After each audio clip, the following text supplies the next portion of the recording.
우리 변압기의 원리는 무슨 법칙?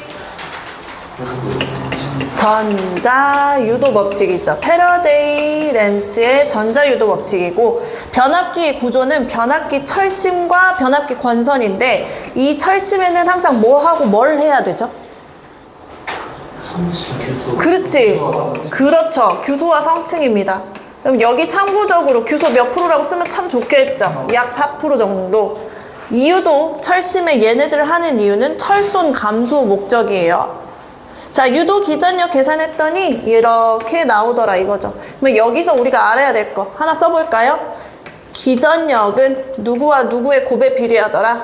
주파수와 자속 혹은 자속 밀도 곱에 비례하더라. 자, 기전력을 일정하게 유지한다고 하면 그러면 주파수와 자속은 서로 반비례합니다. 여기까지 적어주시면 너무 좋겠죠.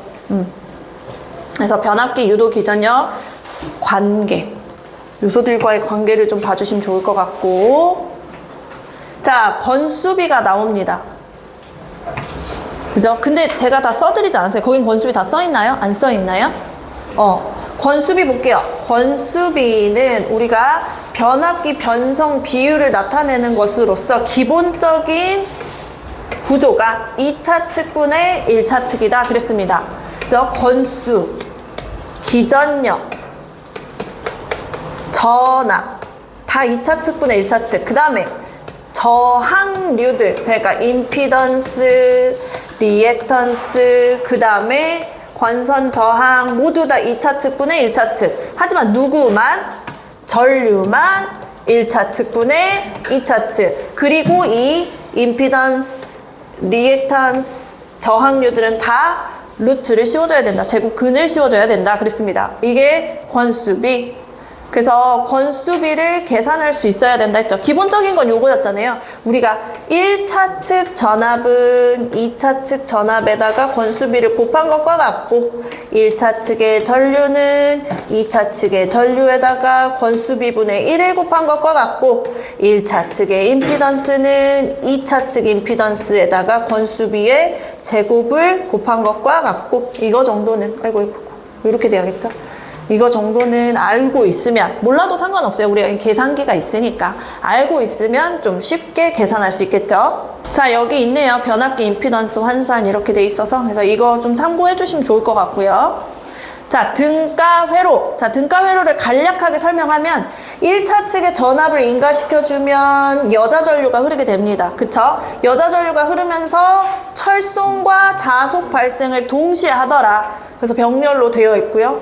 여기에 2차 측의 부하를 이렇게 달아놓으면 요 자속에 의해서 기전력이 생기면서 2차 측으로 전류가 흐르게 되더라. 이 전류에 의해서 자속이 한 번 더 나오더라. 그 자속을 없애려는 방향으로 I1-의 기전력이 생기게 되는 거죠.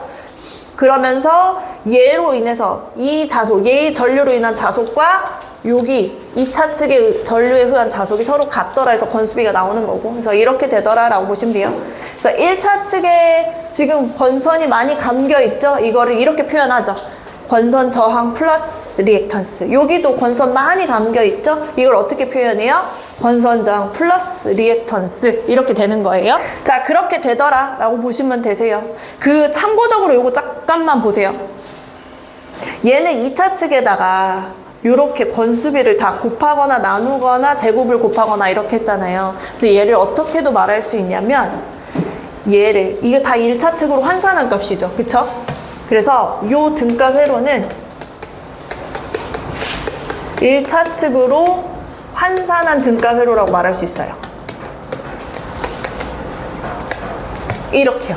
왜? 지금 값이 2차 측의 값을 모두 다 이렇게 곱해서 1차 측으로 환산한 값으로 썼잖아요. 그래서 이 등가 회로는 1차 측으로 환산한 등가 회로예요. 그러면 만약에요, 여기가 이렇게 안 나와. 그냥 R2, X2, 여기는 V2. 근데 이제 여기에서 A분의 1 V1, 그 다음에 AI1, 뭐 이런 식으로 AI2, AI2, V2 이런 식으로 이 1차 측이 어떻게 생겼어요? 1차 측에다가 지금 이렇게 곱해가지고 I1이죠. 권수비를 곱하거나 나눠서 2차 측으로 이렇게 요게 이제 I2가 되는 거고 요거는 뭐가 되는 거예요? 이게 V2가 되는 거잖아요. 이런 식으로 1차 측에다 건수비를 곱하거나 나눠서 2차 측으로 계산을 한 거. 그걸 이렇게 되어 있으면 이런 걸 뭐라고 하냐면 얘는 2차 측으로 환산한 등가회로다 라고 말할 수 있겠죠. 요거 최근 기출문제 나왔어요. 기출문제에서는 이렇게 나왔어요. 우리가 1차 측으로 환산한 모습은 되게 많이 봐서 요거 낯설지 않은데 이렇게 생각하실 수 있는데 얘는 낯설죠. 그쵸? 그래서 이렇게 등가 회로를 주고서는 자 이건 뭐야? 하고 물어보는 문제가 나왔어요. 그래서 이거는 2차 측으로 환산한 등가 회로다 이렇게만 골라주시면 돼요. 그래서 건수비를 어디다 곱하냐 나누느냐에 따라서 이게 1차 측으로 환산한 거냐 2차 측으로 환산한 거냐 이것도 물어볼 수 있겠죠. 자 그럼 괄호 넣어볼까요? 우리가 여자 전류에 의한 철송과 자속 요 부분을 알 수 있는 건 무슨 시험을 해야 알 수 있다? 부하를 떼고 부하가 없으면 이게 안 나오잖아요. 얘가 없잖아요. 그러니까 딱 요 여자 전류만 흐르게 될 거니까 알 수 있고요. 그 다음에 1, 2차 건선 임피던스를 알려면 I1-가 반드시 생성이 돼야 됩니다. 그래서 이때는 부하 측을 단락시키면 됩니다. 그래서 단락 시험하면 동손을 알 수가 있습니다.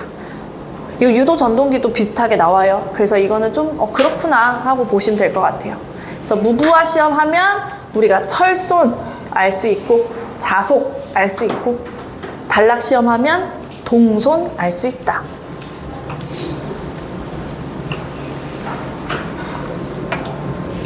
자, 변압기 임피던스 환산 다시 한번 나와요. 요렇게 건수비를 곱하면 1차. 권수비의 제곱을 곱해도 1차, 권수비로 나누면 1차 이렇게 되는 거죠. 그래서 이걸 기본 골조로 좀 봐주시면 나머지는 다 따라온다고 보시면 되겠습니다. 자, 4번 주파수와 철송 간의 관계가 나와요. 주파수가 증가하면 철소는 감소한다. 히스테리시스 손이 감소하니까요. 철소는 증가한다. 이 부분이죠. 그래서 이것도 보고 넘어가도록 하겠습니다. 자, 전압 변동률은 우리가 두 가지 형태로 볼 수 있다. 근데 지금 여기 뭐가 잘못됐어요? 혹시 보이시나요? 여기 지금 뭐가 잘못됐죠? 맞아요. 2차 측이어야 돼요. 그래서 E0, EN, EN 이렇게 써 있어야 돼요. 왜? 우리가 부하가 달리는 쪽은 2차 측이고 전압 변동률은 부하를 달았을 때와 안 달았을 때 전압의 차이를 보는 거기 때문에 2차 측 기준이다. 그래서 여기서 V2N이죠? 여기다 뭐라고 써야 돼요? 2차 측 전격 전압 혹은 단자 전압 이렇게 쓰시면 됩니다. 자, V2제로는 2차 측 무부하 전압이 되겠죠? 전압 안 부하 안 달았을 때 걸리는 그 전압. 그러니까 2차 측에 걸리는 유도기전력을 생각하시면 되겠습니다. 자, 근데 이거보다 더 많이 물어보는 문제는 바로 2번 공식을 가지고 활용하는 문제가 더 많이 나온다고 했어요. 그쵸? 자, 그렇게 보면 자, 여기 다시 지울게요. P가 의미하는 게 뭐였어요? 퍼센트 저항 강화. Q가 의미하는 건 퍼센트 리액턴스 강화. 코사인 세타는 역률, 사인 세타는 무효율을 의미합니다. 자, 근데 우리가 항상 나오는 짝꿍이 있었잖아요. 역률을 80% 줘. 그러면 당연히 무효율은 몇 프로가 된다. 자동적으로? 네, 이거는 짝꿍이에요. 반대도 만약에 무효율이 80%다. 그러면 역률이 몇 프로라고 말할 수 있어요? 60%라. 기능사에서는 딱 요 조합이 나오니까 이 조합은 그냥 알고 있으면 계산할 때 너무 쉽겠죠. 코사인 값은 주고 사인 값은 안 주는 문제가 많다. 자, 그 다음 임피던스 전압과 임피던스 와트라는 표현을 나왔는데 임피던스 전압은 1, 2차 모두 그죠? 전체 변압기 권선에서 발생하는 뭐다? 전압 강하죠? 뚝 떨어지는 전압 강하다. 그래서 V는 IR, 그래서 I 1차 측 전격 전류 흘렀을 때 그때 1, 2차 임피던스에서 뚝 떨어지는 전압을 의미하더라.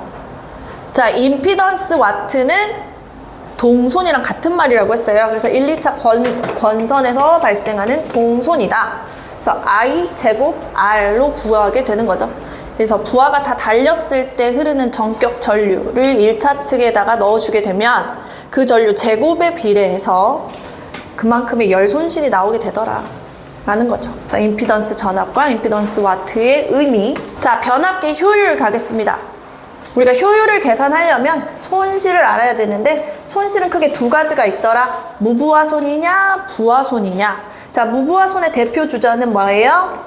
철손. 철손의 종류는 히스테리시스손, 와류손이 있습니다. 자, 부하손은요. 부하손은 부하를 달았을 때 흐르는 그 부하 전류의 열 손실을 말하죠. 그래서 동손 대표 주자. 자, 효율은 진짜 실제로 이제 측정을 해가지고 입력값과 출력값을 가지고 계산하는 방법과 손실을 가지고 계산하는 방법이 있더라. 그렇게 따지면 우리가 효율은 이 규약 효율은 누구와 동일하다? 발전기와 동일하다. 왜? 2차 축으로 전기를 넣어주는 역할을 하는 거니까요. 그래서 출력 플러스 손실분의 출력이고요. 최대 효율 조건은 누구하고 누가 같을 때? 철손과 동손이 같을 때. 다시 말해서 무부하손과 부하손이 같을 때 최대 효율이 나오더라 라고 했었죠. 자, 이제 결선법에 대해서 나와요. 크게 Y결선이냐 델타결선이냐 이렇게 나누는데, 자, Y결선은 그냥 기억나는 거 딱 하나만 있으면 돼. 중성점으로 접지 가능함. 그러므로 절연이 쉬움. 두 번째, 하지만 이 접지를 통해서 3구조파 전류가 흐름으로 뭐가 반드시 발생함? 통신장애가 발생함. 요거 두 개는 알고 계시면 되고요. 델타는요. 델타는 중성점 접지를 할 수가 없음. 그러므로 절연이 어려워. 그래서 100kV 이상짜리, 100kVA 이상짜리 용량에서는 잘 쓰지 않음. 하지만 3구조파 전류가 선간으로 넘어가지 않음. 왜요? 여기 안에서 지금 철신 내부에서 돈다 그랬죠. 이렇게 동의상의 성격을 가져서 여기서만 이렇게 돌아요. 그래서 외형파가 나타나지 않아요. 외형이 나타나지 않아요. 예쁜 기전력을 우리 집에서 쓸 수가 있어요. 하나 더 장점을 말하면 이제 V결선. 한상이 고장나도 괜찮아. V결선으로 쓸 수 있어. 이런 거 있었고요. 자, 한번 읽어주시면 됩니다. 자, 그 밖에 다른 결선법들 하나하나씩 볼게요. YY 결선은 통신장애가 심해서 송배전에서는, 그리고 송배전 선로에서는 사용하지 않는다. 자, Y 델타는 강압용이다.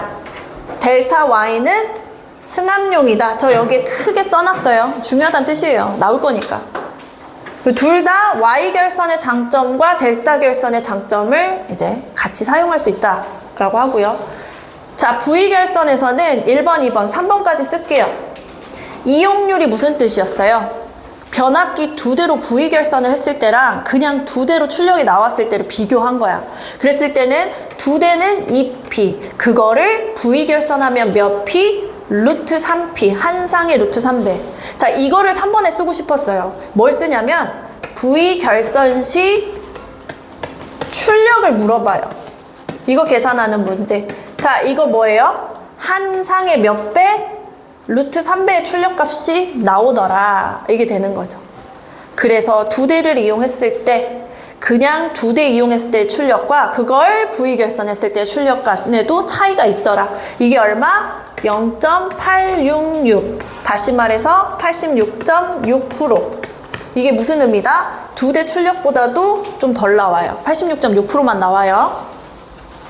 자, 두 번째 출력비는 고장 전, 고장 후의 출력을 비교한 거야. 고장 전은 델타, 고장 후는 V, 요거죠. 그러면 얼마 나와요? 0.577, 57.7%. 그러니까 삼상 전력을 수용가에 전달해 줄 수는 있지만 출력은 같다, 같지 않다? 같지 않아요. 훨씬 적죠. 거의 절반 정도 들어간단 말이에요. 이렇게 되더라. 자, 변압기 병렬 운전 조건입니다. 극성이 같을 걸. 여기서 극성이라는 걸 뭘 의미한다고요? 감극성은 이냐 아니면 가극성이냐, 요 극성을 말하는 거고, 권수비 1, 2차 전격 전압이 같아야 돼. 권수비도 같고 1, 2차 전격 전압이 같아야 순환전류, 전이차로 인한 순환전류가 안 흐르죠. 변압기의 저항과 리액턴스비도 같아야 돼. 왜? 위상차로 인한 순환전류가 안 흐르고 부하분담, 그쵸? 전력분담이 한쪽으로 쏠릴 수가 있으니까 이것도 우리가 피해야 되고, 퍼센트 임피던스 강화도 전압 강화가 달라버리니까 한쪽으로 부하 분담이 엄청나게 쏠리겠죠. 전류가 더 많이 흐를 거니까. 그래서 이것도 위험하고 안 돼요 라고 말하는 거죠. 그래서 이게 다 같아야 되고요. 자, 5번은 먹는 문제라고 표현을 했고, 짝수는 되고 홀수는 안 된다고도 표현했던 거예요. 그쵸? 그래서 짝수끼리는 짝수 개수는 되는데 홀수 개수로는 안 되더라. 자, 또 결선법 중에서 우리가 3상을 2상으로 바꿀 수 있는 결선법이 있고 3상을 6상으로 바꿀 수 있는 결선법이 있는데, 요거는 우리가 스드메로 외우자고 했죠. 그래서 이 세 가지 형태. 그래서 3상을 2상으로 바꾸는 것만 완벽하게 기억하자. 그러면 아닌 거는 확실하게 찾을 수가 있으니까. 자, 그 외로 나오는 걸 보면 순정육이에요 라는 말이 나오면 포크 결선이라고 생각하면 된다 그랬고요. 하나 더요. 그냥 그게 아니고 용량이 큰 순정유기용 변압기예요 뭐 이런 식으로 나오면 이거는 육상 이중 성형결선이라고 찍어주시면 돼요. 자, 그리고 특수 변압기, 이게 단권이죠. 싱글 권이야. 그래서 그냥 권수 하나로 하나는 뭐 이제 기전력을 발생해내고 하나는 자속을 발생해내고 둘 다 같이 동시에 있어요.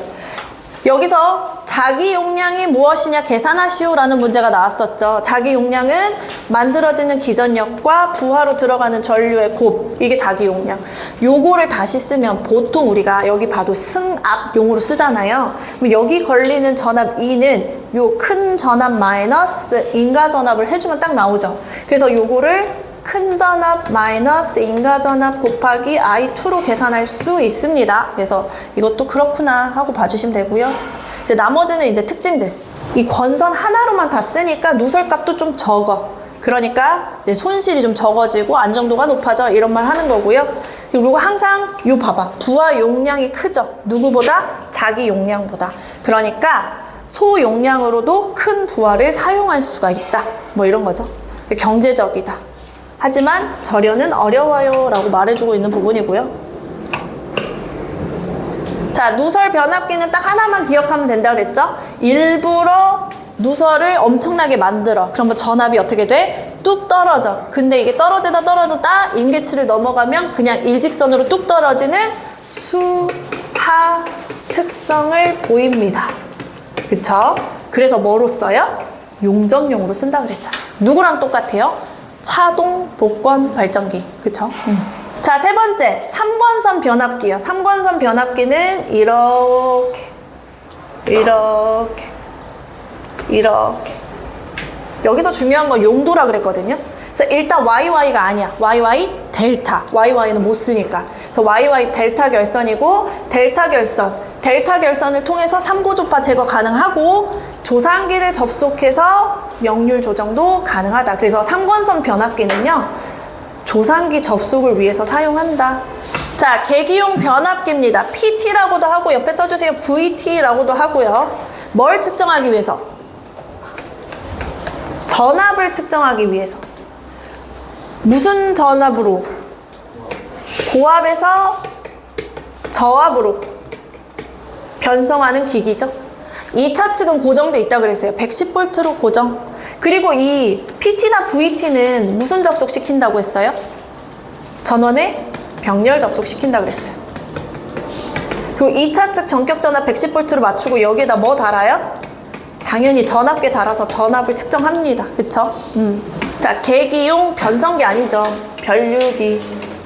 네, 선생님들이 잘 확인하나 안 하나 제가 확인하려고 이렇게 하나씩 오타를 넣는 거예요. CT고요. 자, 뭘 측정하기 위해서? 전류죠. 전류를 측정하기 위해서 대전류에서 소전류로 변성하는 기기입니다. 자, 중요한 건 별표 3개 여기 있죠? CT 점검 시 주의사항 2차 측 달라. 왜? 고전압 유기로 절연 파괴 위험이 있음. 이거죠. 자, 변압기에 보호하는 건 부홀즈 개전기, 차동 개전기, 비율 차동 개전기 이렇게 있어요. 자, 부홀즈 개전기는 위치가 중요하다 그랬어. 어디에 달아요? 변압기 주탱크와 콘서베이터 사이에. 왜 그림으로 그리면 여기가 콘서베이터 관이고 여기가 주탱크 외함이라고 표현하면 여기다 달죠. 그 사이니까 이렇게 되는 거고요. 차동 차동 계정기와 비율 차동 계정기는 CT 2차 측 전류의 차이로 인해서 작동하는 건데 얘는 차이가 생기면 작동하고 얘는 일정 비율 이상의 차이가 났을 때 작동해. 그래서 얘가 좀 더 예민하죠. 그래서 비율 차동 계정기를 사용하는 거고요. 하나 더. 여기서 잠깐만요. 이게 설비 시간에 배우게 되는데 이게 기기 문제에 나와 있어서 말씀드릴게요. 우리가 회로를 보호하기 위해서 이런 문장이 나오고요. 또는 변압기 혹은 발전기의 내부 고장 보호를 위해서 이런 말도 나와요. 이 두 가지를 잘 구분을 해주세요. 자, 변압기, 발전기, 내부 고장 보호하면 차동 계정기, 비율 차동 계정기가 정답이야. 다시 한번요. 내부 고장 보호는 뭐라고요? 차동, 비율 차동이야. 근데 회로를 보호한다라는 말이 나오면 얘는 과전류예요. 과전류 계정기입니다. 얘를 차동으로 가실까봐. 왜냐면 보호한다고 하니까. 그죠? 얘는 내부 고장 보호, 얘는 회로 보호. 보통 회로가 고장나는 건 과전류가 흘러서 그렇잖아요. 단락전류라든지, 뭐, 과부하 전류라든지, 뭐 이런 식이란 말이에요. 그래서 과전류 계정기다. 자, 변압기의 호흡작용이란 열이 엄청 뜨거워지면 팽창했다가, 좀 식으면 수축했다가, 그럼으로써 공기가 외부에서 내부로 나갔다, 들어왔다 하는 걸 호흡작용이라 하는데, 호흡작용했을 때 수분이 변압기 내부로 들어오게 되면 이제 큰일 나죠. 불나거나 폭발하거나. 그래서 그거에 대한 방지 대책이죠. 무엇을? 그쵸. 콘서베이터.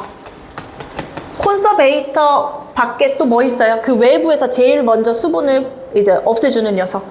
브리더. 그렇죠. 그 다음에 콘서베이터 내부에 뭐 있어요? 질소. 근데 정확하게는 활성 안 돼. 불활성 질소를 봉입한다. 이렇게 쓸 수 있겠죠. 자, 냉각 방식은 딱 두 개만 써놨어요. 왜 두 개만 나오니까. 자, 유입 잔행식. 기름이 들어있어 대류를 통해서 스스로 냉각하는 방식이 유입 잔행식이고요. 이게 사실 유입 송유식이라는 게 아무리 찾아도 없어요. 이런 말을 안 써요. 이 대신에 송유 뭐 냉풍식이었던가? 아무튼 바람을, 그러니까 요게 아니고 이건 나와요. 나오는데 옛날 문제에는 유입 송유식이라는 표현이 나와서 문제가 있는 게 있었어요. 근데 이게 이거 정확하게 말씀드리기가 갑자기 생각이 안 나요. 그래서 유입이라는 말이 없어요. 송유 풍냉식. 송유 풍냉식. 이렇게 표현을 하고요. 이거야. 진짜 기름을 내보내. 펌프를 통해서. 그래가지고 냉각시켜가지고 다시 들여오는 거예요. 그래서 그거를 우리는 유입 송유식 혹은 송유 풍냉식 이렇게 한다라고 보시면 되고요. 그렇기 때문에 얘는 엄청나게 큰 용량, 진짜 열이 엄청 많이 나는 변압기에서 사용을 합니다. 그래서 밖으로 보내서 식혔다 다시 내 안으로 다시 기름을 넣는 거예요. 그거다 보시면 되고.